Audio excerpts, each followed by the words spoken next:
હવે વિધિના લેખ કોઈ પૂછી શકે?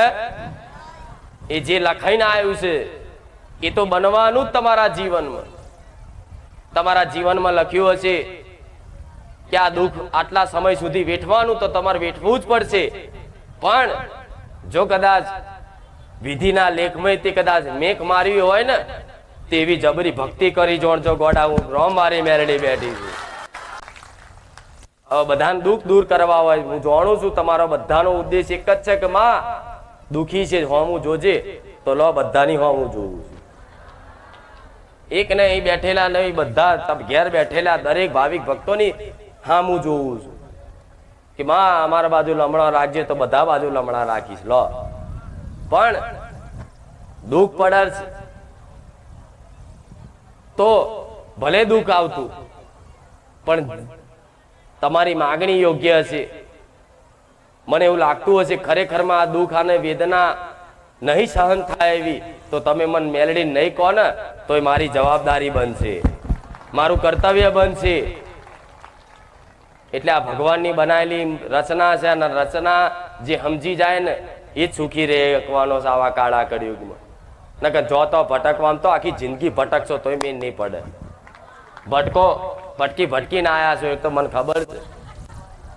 ભટકી નહીં આયા, જાત જાતના ભૂવા કર્યા, જાત જાતના તાંત્રિકો કર્યા, જાત જાતના મૌલવીઓ દરગાહે જ્યાં ને બધું કરીને થાક્યા ને.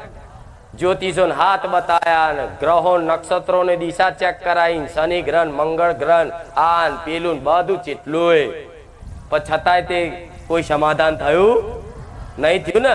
પણ મારા પારે ખાલી કોઈ સમાધાન કર્યા વગર ખાલી આવવાથી અને મારી વાતો સાંભળવાથી જ તમારા જીવનમાં પરિવર્તન દેખાયું હશે.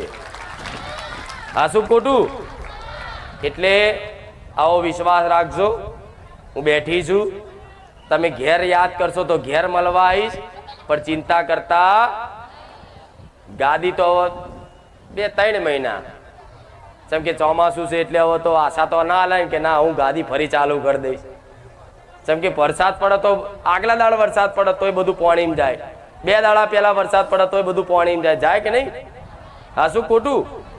હવે તમે કહેતા વરસાદ ન રોકી લો, પછી તો ના રોકાય. મારો ભગવાન ના રોકીએ કે ચમ પ્રકૃતિ એનું કાર્ય કરતી હોય છે. પણ ભલે હું જાણું છું તમને અત્યારે બધા બહુ ગરમી લાગતી હશે, પણ આ ગરમી ભલે થોડી વેઠી લેજો, તમારા જીવનમાં કદાચ એવી ઠંડક ને એવી અનુભૂતિ કરાવી છે તો કે યાદ રાખશો તમે. મારા કોઈને નિરાશ કરવા નથી.